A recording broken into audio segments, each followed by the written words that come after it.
입니다. 오늘 말씀은 여호와께서 말씀하신 징조입니다. 같이 한번 읽어보겠습니다. 여호와께서 말씀하신 징조, 특별히 사인, 징조, 표징 이런 것들이 오늘 말씀의 제목입니다. 지난주에는 솔로몬의 시대 그렇게 전했는데 당분간은 매주 말씀 묵상 본문 금요일 중심으로 설교하려고 합니다. 10월, 11월까지만 그렇게 하려고 하는데요. 제 임의대로가 아니라 될 수 있으면 그렇게 하려고 하는데 어떻든 저희는 지금 열왕기상 13장 말씀을 배우고 있습니다. 열왕기하는 이스라엘의 역사를 이야기합니다. 특별히 머리 부분은 솔로몬 시대를 머리 부분으로 할 수 있습니다. 그리고 몸통은 아합 왕, 그가 얼마나 사악한 왕이었는지, 그 다음에 이스라엘의 망하는 역사가 나옵니다. 문제는 시가서 세 책과 선지서 12책이 이 열왕기상과 열왕기하에 나와 있습니다. 요엘, 오바댜 보시듯이 이사야, 미가, 나훔, 스바냐, 예레미야, 하박국, 다니엘, 에스겔, 잠언, 전도, 아가서 이런 여러 내용들이 이 열왕기상과 열왕기하의 배경을 두고 있습니다. 오늘은 솔로몬이 죽은 다음에 이스라엘이 남유다와 북이스라엘로 르호보암과 여로보암으로 나뉘어지는 그 시대를 이야기하고 공부라고 생각하시고요. 지금 열왕기 13장은 르호보암이 왕이 되는 그러한 상황인데 12장에는 이미 아이야 선지자를 통해서 솔로몬 시대에 여로보암이 왕이 될 것을 예언했습니다. 그러니까 여로보암은 왕이 될 것이라고 하는 그러한 하나님의 음성을 들었고 솔로몬의 아들 르호보암이 왕이 된 겁니다. 왕이 되었지만 사실은 지난주에 말씀드렸던 것처럼 솔로몬은 화려함이 있었어요. 영광이 있었습니다. 금이 666달란트, 약 2조 원의 세금을 걷고 주변으로부터 조공을 받는 그러한 전성기를 누린 것이 솔로몬의 세대였다면 그만큼 백성들의 삶은 고단할 수 있었겠지요. 그래서 여로보암을 중심으로 한 10지파들은 그래도 솔로몬의 아들 르호보암이 왕이 되면 좀 완화된 정책을 펼칠 것으로 기도했습니다.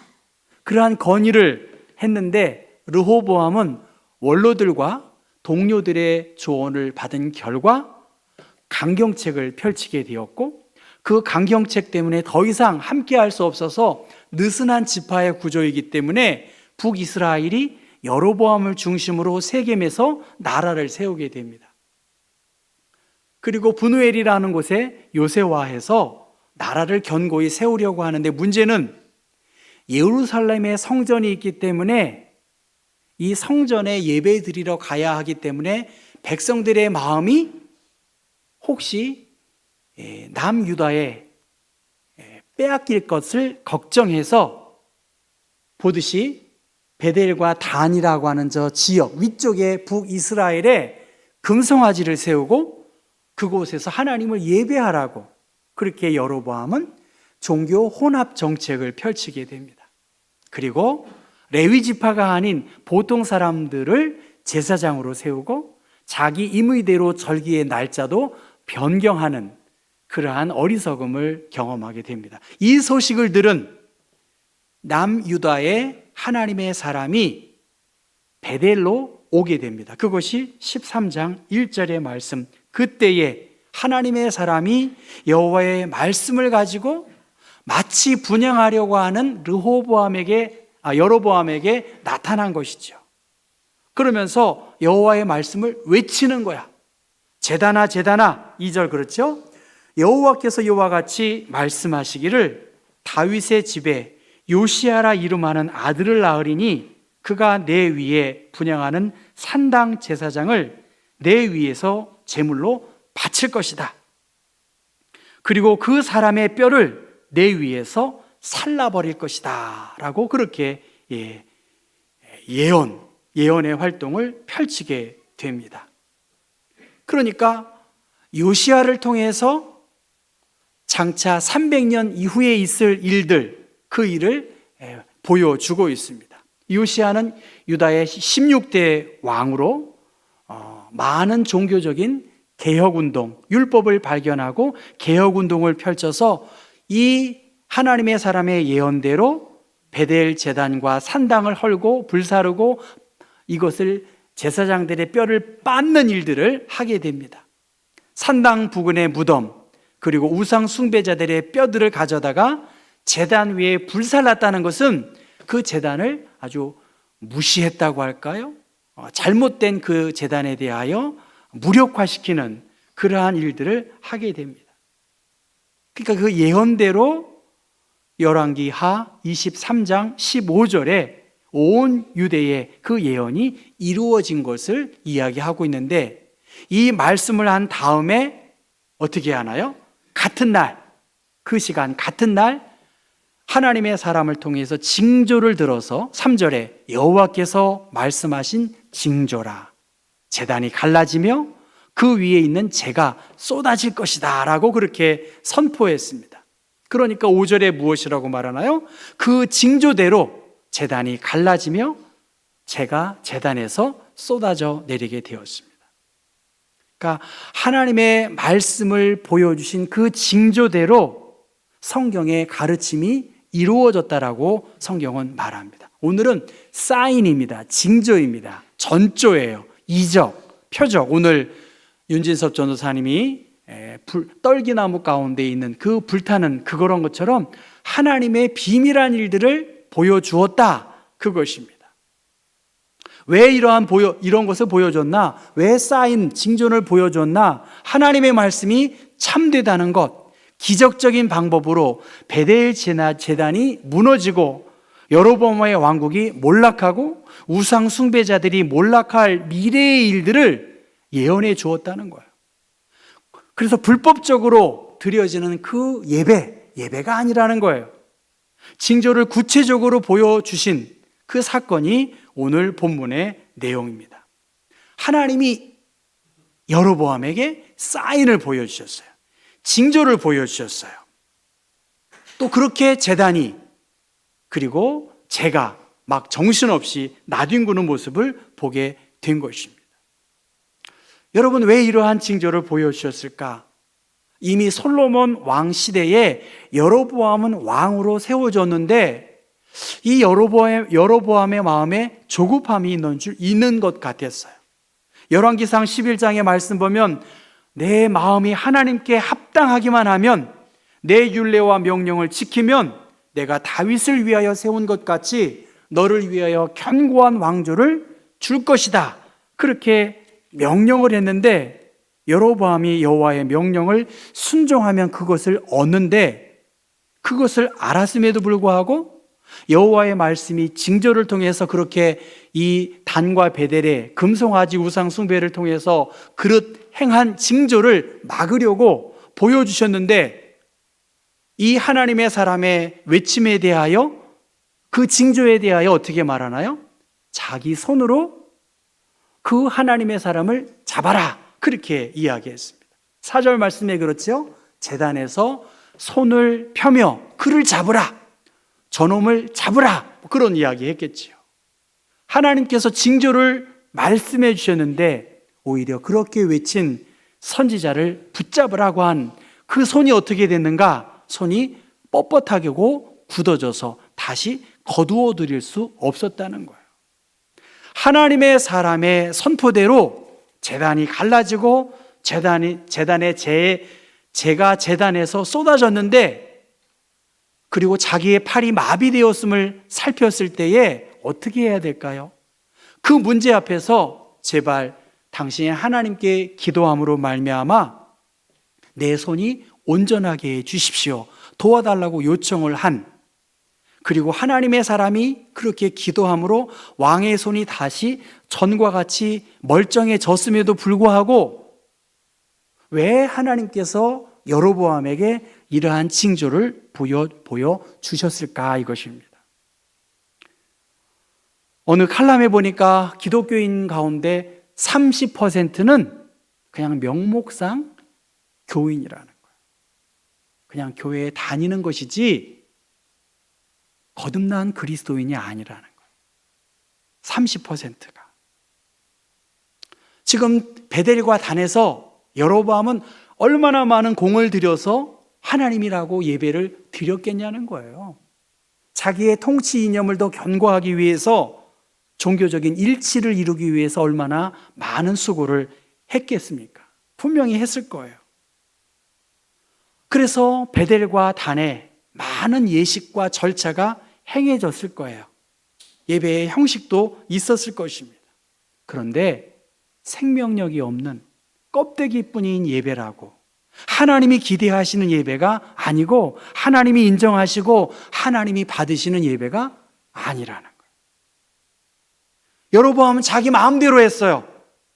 단과 베델, 그리고 자기 마음대로 제사장을 세우고 갈고, 자기 마음대로 절기의 날짜도 정한, 하나님을 예배한다고 하면서도 이미 받은 바 은혜가 있고 하나님의 부르심이 있었기 때문에 자기가 왕이 될 수 없는 그 상황에서 왕이 되었고, 무력 충돌이 발생했을 수도 있었을 텐데 하나님이 막으셔서 무력 충돌이 일어나지 않은 가운데에서 왕이 되었음에도 불구하고, 하나님이 징조를 보여주신 구체적인 사건이 있음에도 불구하고 거기에서 돌이키지 않고 이 하나님의 사람을 환대하고 회유해서 이 체제를 유지하려고 했다는 것입니다.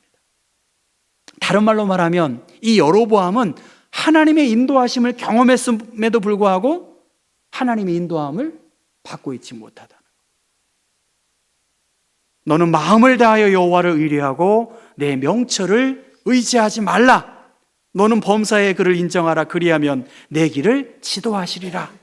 자신의 잘못을 인정하고 회개하고 하나님께 돌아오면 그에게 새로운 길이 있는데, 여로보암은 자리에 급급하고 자기 중심적인 생활 속에서 하나님의 사람을 회유하려고 했고, 예루살렘을 향한 백성들의 마음이 자기에게로부터 멀어질 것을 염려하면서 가장 본질적인 하나님 없이 하나님을 예배하고 왕권을 행사했다는 것입니다.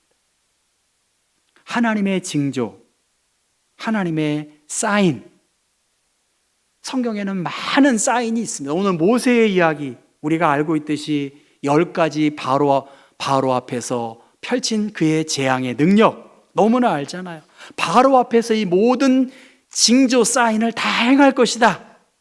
내 표징과 내 이적을 애굽 땅에서 많이 행할 것이다. 그리고 약속의 땅을 이르기까지, 그리고 광야에서 많은 기사와 이적을 하나님의 사람들을 통해서 행했습니다. 그리고 신약 시대에도 많은 기적과 이사가 나타났습니다. 내게 주신 자녀들이 이스라엘 중에 징조와 예표가 되었나니 이는 시온산에 계신 만군의 여호와께로 말미암은 것이니라. 여호와께로부터 많은 기사와 이적과 징조를 행해 주셨다는 거예요. 오늘 우리에게도 그렇습니다. 성경을, 혹은 우리의 인생의 많은 순간순간의 어려움들, 그 속에서 하나님이 기적적으로 많은 사인을 보여주셨다는 거예요. 저는 가끔 목회적인 생각을 하면서 교회 홈페이지에다가 한명수 목사 마음 나눔이라고 하는 짧은 글을 쓰고 혹은 교우들에게 보여드리기도 합니다. 하고 싶은 말은 많은데 다 하면 안 되겠더라고요. 그러나 저로서는 고민을 많이 하고 생각하는 그러한 글을 썼는데요. 지난주 월요일 날 제가 운악산에 갔다 왔습니다. 후배 목사와 한두 달에 한두 번씩 산에 가고, 후배 목사가 워낙 산을 잘 알기 때문에 저는 그냥 어디 가면 무조건 쫓아갑니다. 근데 운악산이니까 산이 좀 험한 산이었습니다. 3분의 2 정도 산에 올라갔어요. 그런데 제가 여기에서 보니까 아무런 것도 없고 뭐 평화로워 보이지만 제가 웃고 있잖아요. 근데 저 위에 올라가는 세 사람 중에 두 번째 사람, 그 직각이 있는, 직각까지는 아니겠죠. 거의 뭐 경사가 굉장히 진 곳에서 제가 발을 헛디딘 거예요. 그래가지고 그냥 뒤로 넘어졌어요. 여러분, 제가 웃고 있으니까 한 목사 괜찮은 줄 아는데 저 지금 굉장히 아파요. 그리고 이 뼈가 말이죠, 시간이 지나면 지날수록 이게 아주 파래지고요. 그 다리가, 저는 이렇게 제 다리가 튼튼한 줄 알았더니 이게 부은 거예요. 근데 이게 붓기가 빠져서 지금도 아픈데, 어떻든 저 두 번째 자리, 저 사람 자리에서 제가 발을 헛딛고 잡을 데가 없어서 그냥 뒤로 그냥 넘어졌어요. 그래가지고 큰일 났구나, 진짜예요. 정말 큰일 났구나 하고 한 7m, 8m 정도를 제가 구른 거예요. 그래서 지금 제가 앉아있는 자리 밑에 배낭이 있잖아요. 그 배낭 밑으로 거기까지 구른 거예요. 여러분 오늘 안 놀라시는데 굉장히 섭섭합니다. 저기 돌이에요, 돌. 그냥, 그리고 돌이 편편한 돌이 아니잖아요. 정말 이서 그냥 뒤로 넘어졌는데 내가 정말 큰일 났구나, 정말 큰일 났구나, 이런 생각이 막 그 몇 초의 순간에 했는데, 이것도 사치예요. 저 배낭, 제 앞에 있는 배낭에서 어떻게 하지 하고 근데 잡을 데가 없는 거예요. 근데 그 밑은 벼랑이에요. 벼랑이라면 좀 과장되는데 거의 이렇게 막 너무 경사가 아주 급한데 나무도 없어요. 잡을 데가 없는 거예요. 그래서 어떻게 하지 할 정도의 사치가 아니라 살기 위해서는 붙잡아야 돼요. 그래서 여러분은 안 믿으실지 모르지만 기적적으로 어디를 붙잡아가지고 제가 그 자리에 앉아 있었던 거예요. 그래서 한참 있다가 후배 목사한테 야, 사진 한번 찍어봐 하고 제가 웃으면서 찍은 게 저 사진이에요. 개인적인 이야기지만 이런 것은 여러분 얼마나 많은 사건과 사고가 많았겠어요. 근데 제가 찰과상이나 허벅지나 가슴이 막 이렇게 아프지요. 근데 곰곰이 앉아서 생각해보고 또 카페에서 차를 한잔 마시면서 제가 배낭과 모자를 보면서 실족사 했거나 중경상을 입어서 이 자리에 오지 못하겠구나, 그런 생각도 들었어요. 한편으로 등산하는 사람들은 이 배낭이 중요하다는 말을 많이 하더라고요. 저는 그게 저한테 적용이 될 줄은 몰랐어요. 제 배낭은 작은 배낭이에요. 거기에는 물병 2개, 가을 잠파 같은 게 있었고, 또 본 도시락 사용했던 걸 이렇게 과일을 담아 갔었습니다. 내가 지고 있는 이 짐이 나를 구해줬구나, 그런 생각이었어요. 내가 멍에를 맨 짐, 여러분이 수고하고 애쓴 그 짐, 그 짐 때문에 좀 자유롭고 싶고, 그 짐 때문에 더 기도하게 되고 인내하게 되는 그 짐이 나를 완화시켜 주었고 보호해 주었구나. 또 성도들의 기도가 이 어려움 속에서 하나님의 도우심으로 저를 보호해 주셨구나, 그렇게 감사하고 있습니다. 여러분의 짐이 신앙적으로 그렇습니다. 너무 짐이 무거워요. 정말 그렇습니다. 인생 왜 이렇게 힘들고 어렵게 살까? 저 솔직히 그런 생각 많이 해요. 내가 무슨, 그런 생각 솔직히 많아요. 왜 이렇게 짐이 무겁지? 사는 게 이렇게 어렵지? 그럴 수 있지 않습니까? 물론 감사하지요.